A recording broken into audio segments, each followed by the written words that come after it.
Este jogo, denominado de separação química, ele é composto por um livro de regras, onde é descrito a utilização das 72 cartas para compor a sequência dos processos de separação. Cada carta representa um equipamento necessário para se executar esta separação química. A separação química, ele é um jogo bem simples. É distribuído 5 cartas para cada jogador, que comporta de 2 a 4. O jogador que irá iniciar a partida retira 2 cartas do monte. Com 5 cartas em mãos, ele vai observar se ele tem uma sequência aos processos de separação. Não tendo esta sequência, ele necessariamente deve descartar uma carta no monte de lixo.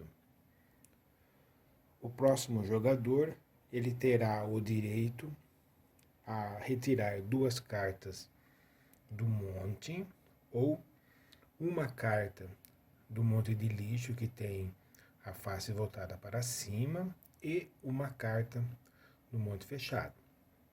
2 cartas por rodada. E observa se ele contém uma sequência do processo de separação. Ele pode abaixar o jogo a qualquer momento do seu interesse, conforme a sua estratégia. Ao abaixar o seu jogo, ele não pode mais ser retirado, ele fica reservado para soma dos pontos ao final da partida. Esse descarte tem uma sequência conforme os processos de separação. Conforme maior o número de cartas para processos de separação mais complexos, os pontos são maiores.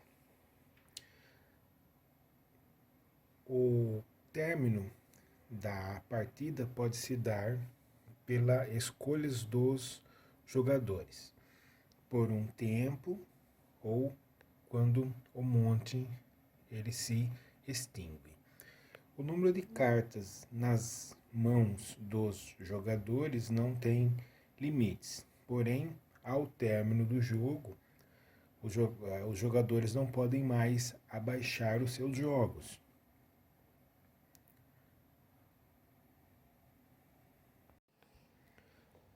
Como exemplo das sequências dos processos de separação, nós temos a separação por centrifugação, que é centrífugo tubo de ensaio conta-gotas, que tem um número de pontos menor do que um processo de separação simples. Becker, funil de vidro, papel de filtro, o anel de ferro, suporte universal, a garra, o bastão de vidro e outro Becker. Então, esses são os equipamentos para uma separação simples, esses são os equipamentos para uma separação por centrifugação. E essas cartas, nessas sequências corretas, abaixadas, é que vão originar a somatória de pontos aos jogadores. Esse jogo didático, que explora os processos de separação, o jogador deve conhecer a composição desses equipamentos, vidrarias, que compõem os processos de separação.